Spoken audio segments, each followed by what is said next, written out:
नमस्कार साथियों, Himalaya education hub के इस ऑनलाइन प्लेटफॉर्म पर आप सबका मैं नितिन शर्मा एक बार फिर हार्दिक स्वागत करता हूं। दोस्तों, पिछले दिनों हमने 5 से 6 वीडियो बाल विकास मनोविज्ञान से और शिक्षा मनोविज्ञान से यानी कि फर्स्ट ग्रेड, सेकंड ग्रेड और रीट और थर्ड ग्रेड को लेकर जो इंपॉर्टेंट टॉपिक थे उसके हमने वीडियोस डाले थे। और जैसे ही वीडियोस डाले, आप सब लोगों का उस पूरी प्ले लिस्ट पर इस हिमालय के ऑनलाइन मंच पर आपने खूब सारा प्यार दिया। तो बस इसी बात को पूरा गौर से हमने सुना और देखा कि भाई बच्चों में सबसे बड़ी जो आशंका है और जो हमारे आसपास के जो बच्चे होते हैं उनमें सबसे पहले एक ही सवाल बनता है, आखिरकार इस पूरे सिलेबस में कितना फ़र्क है, फर्स्ट ग्रेड में क्या है, सेकंड ग्रेड में क्या है और थर्ड ग्रेड में क्या है, और रीट फिर अलग से कैसे है जो पात्रता परीक्षा है। तो आप सब लोग जानते हैं कि अभी पूरी वैकेंसी का पूरा माहौल गर्म हो रहा है, एकदम तगड़े वाला, और आप भी पूरी तैयारियों के साथ जुटे हुए हैं। परंतु सबसे बड़ा रीट में जो पेच फंसता है, बच्चा हिंदी इंग्लिश वो लैंग्वेज अपने आप भी तैयार कर सकते हैं, कहीं पे कोचिंग में बहुत अच्छी जगह करवाया भी जाता है। सबसे बड़ा प्रॉब्लम रहता है कि साहब साइकोलॉजी कहाँ से तैयार करें और उसमें क्या क्या डिफरेंस रहता है। क्या हम साइकोलॉजी को रीट विद थर्ड ग्रेड मेंस भी तैयार किया जाए या फिर हमें अकेले रीट की तैयारी करनी चाहिए, कितना डिफरेंस है, आज उस पर ही चर्चा करेंगे। फिर मोटा मोटी अगर हमारे पास थोड़ा सा समय बचा तो हम इस पर कोशिश करेंगे कि क्यों न हम इसमें बता देंगे आपको कंटेंट कहाँ से पढ़ना है और कितना पढ़ना है। तो हम शुरू करते हैं। दोस्तों, आप जब चाहे आप फर्स्ट ग्रेड के हैं या सेकंड ग्रेड के हैं, जब भी आप कुछ उठाते हैं तो आपको एक टॉपिक मिलता है। उस टॉपिक का दोस्तों जो नाम होता है वो होता है शिक्षा मनोविज्ञान। शिक्षा मनोविज्ञान। अब एक बात मुझे कहनी ना पड़े, वो आप बिल्कुल अच्छे से जानते हैं कि इस हिमालय एजुकेशन हब का जो ये यूट्यूब का ऑनलाइन चैनल है, अगर आपको वो साइकोलॉजी की क्लासें अच्छी लगी है तो आप कमेंट में ज़रूर दीजिएगा। हम आगे और भी कंटिन्यू कर लेंगे, पूरी प्लेलिस्ट है, परंतु आप साझा करना मत भूलिएगा। अब ये जो शिक्षा मनोविज्ञान है दोस्तों, आप इसमें कहोगे सर ये जो है ये फर्स्ट ग्रेड में है। सर बिल्कुल है, और ये सेकेंड ग्रेड में बिल्कुल है। ये सेकेंड ग्रेड में भी आती है दोस्तों और ये फर्स्ट ग्रेड में भी आती है। और इसमें आपको कई बार क्वेश्चन थर्ड ग्रेड मेंस की बात कर रहा हूं मैं, रीट की बात नहीं कर रहा। कुछ लोग थोड़ा सा कंफ्यूज हो जाते हैं। मैं जहां पे भी थर्ड ग्रेड लिखूंगा इसका मतलब क्या रहेगा, हमारा ये मुख्य परीक्षा की बात कर रहा हूं। और अब दोस्तों मैं आपको बता दूं, रीट जो रीट है, इस रीट में ये कभी नहीं आता। कौन सा? शिक्षा मनोविज्ञान। कैसे, क्या कहानी है इसकी फर्स्ट ग्रेड में 2 से 3 प्रश्न पक्के आते हैं, परंतु ये थर्ड ग्रेड और सेकंड ग्रेड में भी इसके कई बार जो है आपको देखने को मिलेंगे। अब शिक्षा मनोविज्ञान में आप लोग क्या पढ़ते हैं, थोड़ा सा मैं आइडिया दे देता हूं दोस्तों आपको। आप लोग देखते हैं कि साहब शिक्षा का अर्थ क्या होता है ना। इसमें हमने शिक्षा जो है अर्थ इसका पूछ लिया, इसका थोड़ा सा जो इतिहास होता है उसकी बात कर ली। जैसे किंडरगार्टन जो ये शब्द होता है ये कहाँ से आया है ना, और इसके अलावा भाई कौन से साइकोलॉजिस्ट ने कौन सा डायलॉग दिया है शिक्षा मनोविज्ञान को लेकर। जैसे क्रो एंड क्रो ने कहा था कि ये सीखने एंड सिखाने की प्रक्रिया है। इस पे भी हम खूब तमाम तरह की बातें करेंगे कि कैसे ये डायलॉग्स याद किए जाते हैं, कथन कैसे याद किए जाते हैं, और आपको ये भी बताऊंगा किताबें कैसे याद की जाती है। अच्छा, एक ही चीज़ ये हुई, इसका इतिहास हो गया। उसके साथ साथ आपने देखा होगा कि एजुकेटम शब्द का मतलब क्या होता है, एजुकेशन का क्या मतलब होता है, ये कहाँ से उत्पत्ति हुई है, थोड़ा बहुत इसका। फिर इसमें थोड़ा सा हम थॉर्नडाइक की भी बात करते हैं और साथ साथ हम इसमें किसकी भी बात करते हैं, जॉन डीवी की। अगर आपने अभी तक हमारा चैनल नहीं देखा है तो प्लीज आप प्ले लिस्ट में जाइएगा, वहां पे आपको first grade, second grade, CTET वगैरह की एक लिस्ट बनी हुई मिलेगी, आप उसमें देख सकते हैं। अब दोस्तों मैं आपको एक और चीज बताता हूं कि अब जो हमारे एक और टॉपिक आता है कि ये तो चलो ठीक है, ये हमारा शिक्षा मनोविज्ञान हुआ। दूसरा एक टॉपिक आता है दोस्तों हमारा, कौन सा, उसको कहते हैं बाल विकास मनोविज्ञान। बाल विकास मनोविज्ञान। अब ये इसको आप इंग्लिश वाले जो हैं मुझे थोड़ा सा बता दें। चाइल्ड डेवलपमेंट, हम साइकोलॉजी की बात कर रहे हैं दोस्तों, है ना, सीडीपी की बात कर रहे हैं। और इसमें क्या रहता है, देखो आप लोगों ने शिक्षा मनोविज्ञान जो देखा वो शिक्षा मनोविज्ञान ऐसा होता है कि साहब ये सब में आता है, रीट में नहीं आता है।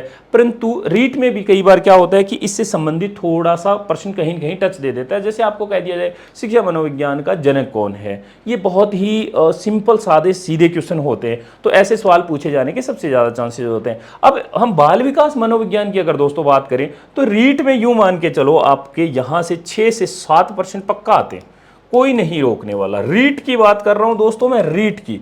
तो अगर आप तैयारी कर रहे हैं अभी पात्रता परीक्षा की, तो इसको कंठस्थ घोट कर पी जाना। कहने का तात्पर्य ये हमारा एक भी टॉपिक कहीं से चूकना नहीं चाहिए। अब आप कहोगे सर इसमें फिर बाल विकास मनोविज्ञान में क्या फर्स्ट ग्रेड सेकंड ग्रेड में नहीं आता? बिल्कुल, फर्स्ट ग्रेड सेकंड ग्रेड में भी आता है दोस्तों।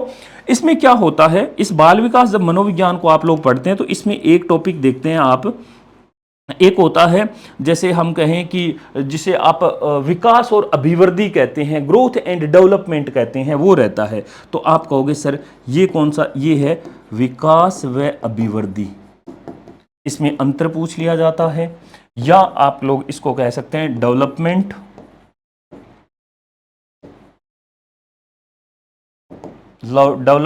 एंड ग्रोथ की बात कर रहे हैं हम। इंग्लिश वालों के लिए थोड़ा सा मैं बता दूं।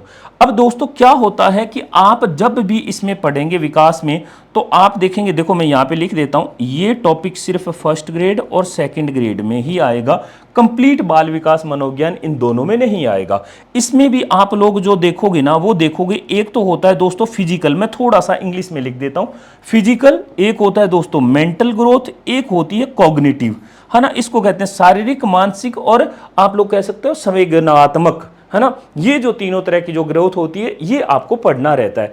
अब आप कहोगे ये सेकंड ग्रेड की बात आ गई। फर्स्ट ग्रेड में एक नैतिक विकास और जुड़ा होता है दोस्तों टॉपिक। मैंने क्या नाम दिया फर्स्ट ग्रेड में, दिया मैंने नैतिक विकास। हम टाइम बिल्कुल जाया नहीं करेंगे, है ना। तो आप नैतिक विकास को थोड़ा सा पढ़ लोगे, है ना, मॉरल डेवलपमेंट की बात कर रहे हैं, तो ये थोड़ा सा फर्स्ट ग्रेड में भी टच आ गया। तो हमने दो टॉपिक देख लिए दोस्तों। अब हम थोड़ा सा आगे चलते हैं और इसमें देखते हैं एक बहुत ही इंपॉर्टेंट टॉपिक आता है, और उस टॉपिक का नाम है दोस्तों अधिगम।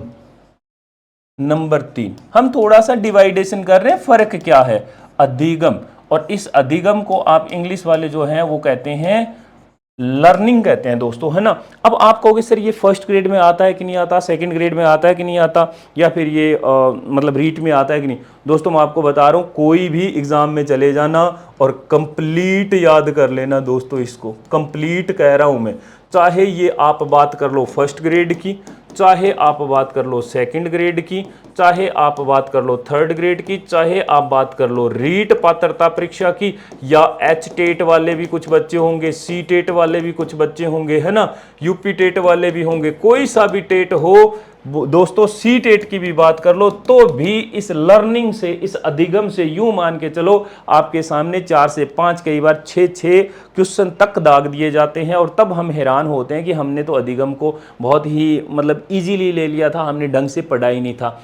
अब दोस्तों एक आता है टॉपिक आपका नंबर 4, जिसको कहते हैं अभिप्रेरणा। क्या नाम दिया हमने, अभिप्रेरणा। आप मेरे साथ साथ अगर आपने नोट्स बना लिए ना, तो आपको बिल्कुल कहीं कोई परेशानी नहीं आने वाली। इसको इंग्लिश में हमने क्या कहा, मोटिवेशन कहा सर, ठीक है।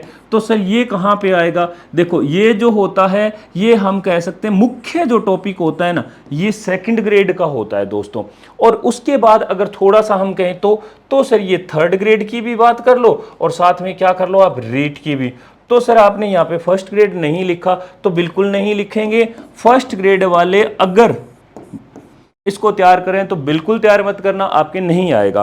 परंतु कई बार क्या होता है कि जब हम फर्स्ट ग्रेड की तैयारी कर रहे होते हैं, हमें पूरा विश्वास होता है कि हम फर्स्ट ग्रेड में सिलेक्ट हो जाएंगे, परंतु तभी पता चलता है कि रीट पात्रता परीक्षा आ चुकी है या आपकी क्वालिफाई नहीं है। मैं फर्स्ट ग्रेड वालों को ये थोड़ी सी बात बता रहा हूँ, क्योंकि मोटिवेशन इस तरह का हाई होता है फर्स्ट ग्रेड वालों का कि हम छोटी नौकरी लगने वाले नहीं है, हम तो जाएंगे सीधा फर्स्ट ग्रेड। तो ऐसा थोड़ा सा बच्चों के मन में होता है। तब क्या होता है कि उनका कईयों बच्चों का जो है रीट क्वालिफाई होता है और इधर से थर्ड ग्रेड आ गया। अब उन्हें लगता है कि यार जीके वीके सारा पढ़ा हुआ है, क्यों ना थोड़ा सा ये टॉपिक और ढंग से थोड़ा देख के चले जाएं। तब दोस्तों क्या है कि ये अभिप्रेरणा जो है, ये मोटिवेशन जो टॉपिक है, ये आपके भरपूर काम आता है। तब आप फर्स्ट ग्रेड के साथ साथ सेकंड ग्रेड भी दे के आते हो, तब आपको पता नहीं चलता। यहाँ से 3 से 4 क्वेश्चन सेकंड ग्रेड में आते हैं, या 2 से 3 क्वेश्चन आते हैं, और ऐसे 2 से 3 क्वेश्चन हमारे थर्ड ग्रेड में आते हैं, तो आपके वो क्वेश्चन ठीक हो जाते हैं। और वैसे भी जीवन में मोटिवेशन तो होना ही चाहिए, और जब आप मोटिवेशन पढ़ोगे तब आपको पता चलेगा कि हकीकत में मोटिवेशन कौन सा होता है। लगातार जो हम कहते हैं ना सतत प्रयास कर रहे हैं, हम कंटिन्यूअसली मेहनत कर रहे हैं, वो कहाँ से आती है वो कंटिन्यूअसली मेहनत, वो अंदर से कैसे मोटिवेशन आता है। जब आप ऐसे बहुत तगड़े टॉपिक को पढ़ते हैं, तब दोस्तों क्या है कि ये जो है मतलब आप कह सकते हो ये मोटिवेशन अंदर से आता है। अब दोस्तों एक आता है टॉपिक क्या, नंबर 5, व्यक्तित्व, इसको कहते हैं पर्सनैलिटी। व्यक्तित्व, आप पर्सनैलिटी की बात कर लो। जैसे ये टॉपिक शुरू होता है तो आपको ये पढ़ाया जाता है कि ये पर्सोना शब्द से बना हुआ है। पर्सोना शब्द का मतलब बहुत पुराने ज़माने में राजा रजवाड़ा टाइम के उस दौरान क्या होता, मंच लगाए जाते थे, लोग पर्सोना पहन के आते थे, यानी कि मुखड़ा मुखोटा पहन के आते थे उसी को। और इसी पर्सोना शब्द से पर्सनैलिटी शब्द की उत्पत्ति हुई और बाद में इस व्यक्तित्व पे एक सिगमंड फ्रॉइड नाम के एक बहुत बड़े साइकोलॉजिस्ट हुए, जिनको आप कह सकते हो कि उन्होंने पूरा का पूरा इतिहास ही बदल दिया था।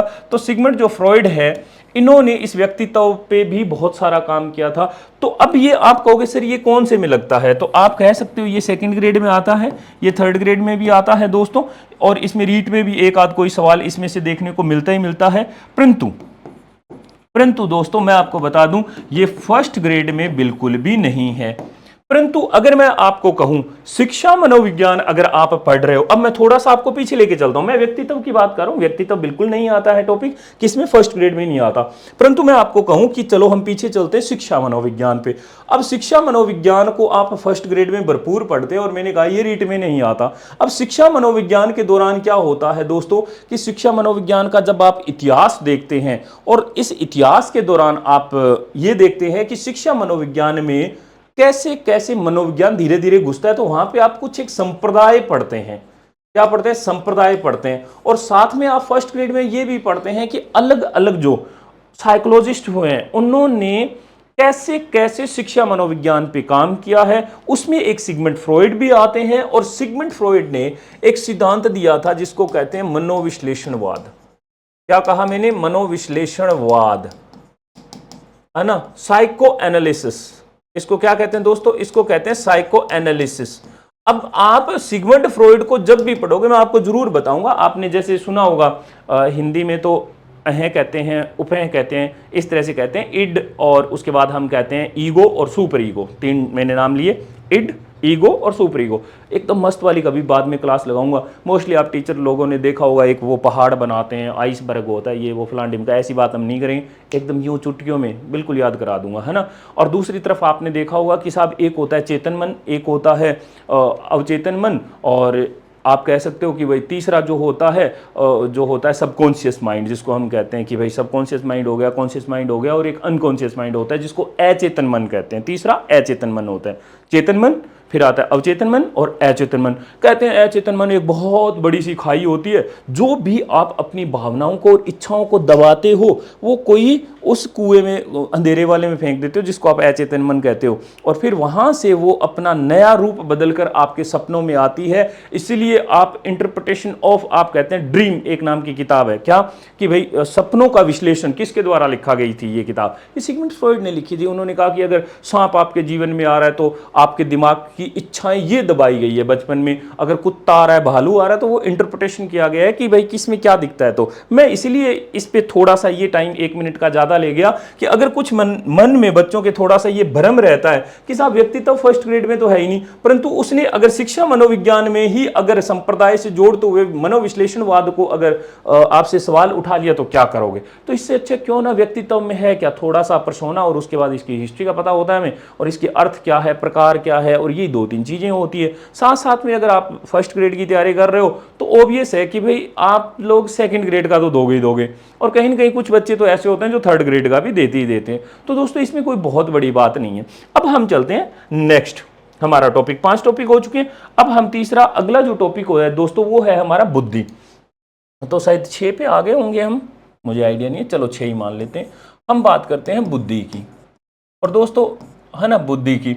अब अगर हम इस बुद्धि की बात करें तो ये किस में है और किस में नहीं है। सबसे पहले तो आप याद रखना दोस्तों कि ये रीट में तो है, और सर और ये सेकंड ग्रेड में भी है, और सर ये थर्ड ग्रेड में भी है, ये तीनों में है। तो सर फर्स्ट ग्रेड में नहीं है क्या? बिल्कुल नहीं है दोस्तों। परंतु एक टॉपिक आप याद रख लेना जिसको कहते हैं संवेदनात्मक बुद्धि। क्या कहा? संवेदनात्मक बुद्धि। अगर आप पूरा बुद्धि पढ़ोगे तो उसमें से ही एक प्रकार आ जाएगा आपके सामने संवेदनात्मक बुद्धि। परंतु मैं सभी फर्स्ट ग्रेड वालों को ये जरूर कहूंगा कि चाहे हल्का फुल्का पढ़ लेना, परंतु पढ़ जरूर लेना। कई बार एक या दो क्वेश्चन सीधे डायरेक्ट ही उठा लिए जाते हैं। केवल संवेदनात्मक नहीं पढ़ना है, क्योंकि समझ ही नहीं आएगा जब तक आपको ये नहीं पता चलेगा कि भाई आपके पास जो है इंटेलिजेंस क्या है, बुद्धि किसको कहते हैं, इसके कितने टाइप होते हैं, इसके अर्थ क्या होते हैं, किस तरह से इस पर चर्चा की जानी चाहिए, सवाल किस तरह से बनते हैं, ऐसा करके कुछ होता है। अब दोस्तों एक और मैं छठे के बाद एक सातवां टॉपिक लेता हूं, जिसको कहते हैं इंडिविजुअल डिफरेंस, व्यक्तिगत विभिन्नताएं। मैंने क्या कहा? मैंने कहा व्यक्तिगत विभिन्नताएं, व्यक्तिगत विभिन्नताएं, इसको कहते हैं दोस्तों क्या? Individual difference. ठीक है, मैं यहां पे शॉर्ट फॉर्म लिख देता हूं।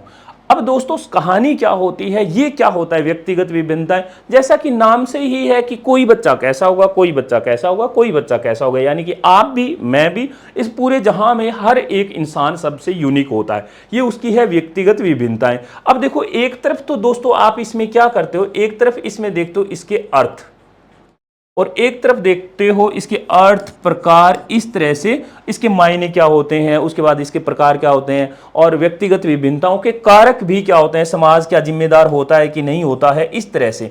यानी कि जो बच्चा अगर बहुत इंटेलिजेंट पैदा हुआ, बहुत एकदम कहते हैं ना जिसको कि भाई ये सृजनशील बालक है या प्रतिभाशील बालक है, अगर ये जो मैं जिन दो टाइप के बच्चों की बात करी, इसमें समाज का कितना योगदान है, तो कारक पे भी निर्भर करता है। एनवायरनमेंट कितना रहा, पेरेंट्स की आप कह सकते हो कि परवरिश कितना रहा है, हालांकि ये सामाजिक ही गतिविधियों के हिस्से में आता है, परंतु एनवायरनमेंट का कितना रहा योगदान। हाँ, इसमें यह भी रहता है कि क्या भैया उसका बच्चे का जो प्रेगनेंसी टाइम चल रहा था उसमें भी बहुत सारी चीजें आती है। तो जो आप कह सकते हो कि जो गर्भवती महिला है उसके पेट में रहने के दौरान अगर उस बच्चे में कोई ऐसी हार्मोनल कमी पाई गई है, तो हो सकता है वो बच्चा मंदबुद्धि बालक पैदा हो जाए, कुछ भी संभव है। तो इसके कारक पता करने पड़ते हैं। दूसरी तरफ हम इसमें पढ़ते हैं क्या, इसमें हम पढ़ते हैं जैसे पिछड़े बालकों को पढ़ते हैं, इसमें पढ़ते हैं सर्जनशील बालकों को, सर्जनशील बालकों को। एक इसके साथ साथ दोस्तों हम देखते हैं प्रतिभाशील बालक, प्रतिभाशील बालक। तो इस तरह के ये जो अलग अलग प्रकार होते हैं बालकों के, उसमें देखते हैं, और इन्हीं को हम कह देते हैं दोस्तों ये होते हैं विशेष बालक, जो आपके सिलेबस में दिया गया है, विशेष बालक। तो आप लोग जो ये व्यक्तिगत विभिन्नताएं हैं ये आप देख सकते हैं, परंतु एक बात याद रखने वाली है कि ये सेकंड ग्रेड में है सर, बिल्कुल है। क्या ये थर्ड ग्रेड में है सर? बिल्कुल है। रीट में भी सवाल पूछ लिया जाता है, परंतु कहाँ नहीं पूछा जाएगा? आप कहोगे सर ये फर्स्ट ग्रेड में नहीं पूछा जाएगा। तो फर्स्ट ग्रेड वालों के पास समय हो तो आप सरसरी नज़र से देख सकते हैं, अदरवाइज ना देखो तो चलेगा। अब दोस्तों नेक्स्ट हमारा जो सवाल है वो कौन से टॉपिक से आता है? वो आता है विकास व शिक्षा के अनुप्रयोग, है ना। आप कह सकते हो कि भाई विकास व शिक्षा के, डेवलपमेंट एंड एजुकेशन के जो एप्लीकेशंस होती है उसमें, जैसे मैंने टॉपिक का नाम दे दिया आपके सिलेबस में, विकास व शिक्षा के अनुप्रयोग, एप्लीकेशन की बात कर रहे हैं ये, है ना। इंग्लिश वालों ये एप्लीकेशन की बात करें, अनुप्रयोग का मतलब एप्लीकेशन ही होता है। ये सेकंड ग्रेड में बिल्कुल हूबहू छपा हुआ टॉपिक मिलेगा आपको। जैसे इसमें आता है रुचि आती है, आते आती है, अभिवृद्धि भी आती है। तो आप लोग इसमें क्या है, इसमें रुचि पढ़ते हैं, आदतें पढ़ते हैं बच्चों की, है ना, अभिवृद्धि भी पढ़ते हैं। इसमें थोड़ा हल्का फुल्का क्या इम्पैक्ट आता है शिक्षा में, है ना, इन सब चीज़ों का। तो आप लोग क्या कहोगे सर सेकंड ग्रेड वालों को कंप्लीट पढ़ना है। ठीक है साहब, बिल्कुल पढ़ लेंगे, परंतु मैं आपको एक और चीज बता देता हूं, थर्ड ग्रेड, रीट और फर्स्ट ग्रेड में इसका बहुत ज्यादा कहीं पे भी जिक्र नहीं किया गया। फर्स्ट ग्रेड में तो बिल्कुल भी नहीं है, रीट में बिल्कुल नहीं है। आप लोग कहोगे सर इन दोनों में नहीं है, तो आप क्यों लिख रहे हैं? मैं इसलिए लिख रहा हूं कि कई बार ऐसा देखा गया है, जब आप दिशा की एक बुक आती है इसकी शिक्षा मनोविज्ञान की, आप उसमें उठा के देखोगे इस टॉपिक को, तो आपको दिखेगा इसमें फर्स्ट ग्रेड और रीट में भी सवाल पूछे गए हैं। तो उसमें से क्या है, अभी हम पीछे अभिवृद्धि कहाँ पे पढ़ा था? आपने कहा साहब अभिवृद्धि तो हमने पढ़ा था बाल विकास मनोविज्ञान में, जहां पे हम कहते हैं कि डेवलपमेंट एंड ग्रोथ की बात कर रहे हैं, ग्रोथ एंड डेवलपमेंट की बात कर रहे हैं, बिल्कुल। तो वहीं से जुड़ा हुआ ये मसला है। फिर ये सवाल कई बार सवाल पूछा जा सकता है। अगर आप नोट्स बना रहे हैं तो कई बार सवाल पूछे गए हैं, ऐसा लिख सकते हो। तो आप लोगों को क्या करना है, आप लोगों को करना है शॉर्ट नोट्स किसी अगर भाई और बहन के सेकंड ग्रेड वाले के बने हुए हैं तो उससे ले लो और एक बार इस नोट्स को पढ़ लो। अब आता है साहब एक शिक्षण अधिगम प्रक्रिया, जैसे लिंडग्रेन के अनुसार शिक्षण अधिगम प्रक्रिया क्या कहती है, या आप कह सकते हो जॉन डीवी ने कितना कहा था। आपने एक एडम्स महोदय के बारे में सुना होगा कि साहब एडम्स ने इसको द्विमुखी कहा था और त्रिमुखी किसने कहा था। इस तरह से जैसे जॉन डीवी ने त्रिमुखी बताया था इसको, तो इस तरह से एक शिक्षण अधिगम प्रक्रिया होती है। मैंने क्या कहा, शिक्षण अधिगम प्रक्रिया, ये किस में आती है, तो ये केवल और केवल फर्स्ट ग्रेड में आती है दोस्तों, इसके अलावा नहीं आती है। आप लोग मत मत्था मारना। और इसमें एक होता है जो मैंने आपको 4-5 नाम ले दिए, एक इसमें आप साइकोलॉजिस्ट पढ़ते हैं जिसको कहते हैं लिंडग्रेन के अनुसार, और ये जो होती है इसके 5 अलग अलग स्टेप बताए गए हैं। अगर आप इसके बारे में जानना चाहते हैं तो इस पर हमारा वीडियो हिमालय के जो आप कह सकते हो जो प्लेलिस्ट है उसके ऑनलाइन पूरा का पूरा डिटेल दिया गया है, तो इस तरह से आप इसको पढ़ सकते हैं। उसके बाद आप जॉन डीवी को भी पढ़ सकते हैं, तो अगर आप जॉन डीवी को पढ़ते हैं तो आपको वो भी लिस्ट में मिल जाएगा। आप थॉर्नडाइक को पढ़ते हैं तो थॉर्नडाइक भी मिल जाएगा आपको। तो इस तरह से हमने ये शिक्षण अधिगम प्रक्रिया के तहत आप कुछ लोगों को पढ़ते हैं, मुख्यतः आप इनको पढ़ते हैं लिंडग्रेन जी को, और आप इसकी पूरी की पूरी एक डिटेल वीडियो हमारे यूट्यूब चैनल पर मिल जाएगी। अब दोस्तों मेरा लास्ट में आपसे ये सवाल है कि भाई आप इसका मतलब पूरा मैंने वीडियो बना दिया, कई बच्चों के लिए ये काफ़ी हैवी हो सकता है, इसलिए मैं इसको यहीं रोकता हूँ। अब आप मुझे कमेंट बॉक्स में ज़रूर बताओगे कि क्या आपको लगता है इस पर वीडियो बनाना चाहिए, कि कहाँ से कौन सी किताब से कितना कंटेंट पढ़ना चाहिए, और जितनी भी मार्केट में जो किताबें उनमें से बेस्ट किताब कौन सी है, और उसको कैसे पढ़ा जाना चाहिए, सेल्फ स्टडी कैसे करी जानी चाहिए, और नोट्स कैसे बनाने चाहिए। अगर आप इस बारे में अपनी जानकारी चाहते हैं तो आप हमारे इस हिमालय के जो नीचे कमेंट बॉक्स दिया गया है आप उसमें कमेंट जरूर करें। इसके अलावा आपका किसी भी तरह का कोई और सवाल है तो आप बिल्कुल पूछ सकते हैं। लास्ट में एक गुजारिश रहेगी कि हमारा जो अभी नया बैच स्टार्ट हो रहा है वो आप दिए गए नंबर से जानकारी प्राप्त कर सकते हैं। बहुत बहुत शुक्रिया, बहुत बहुत धन्यवाद।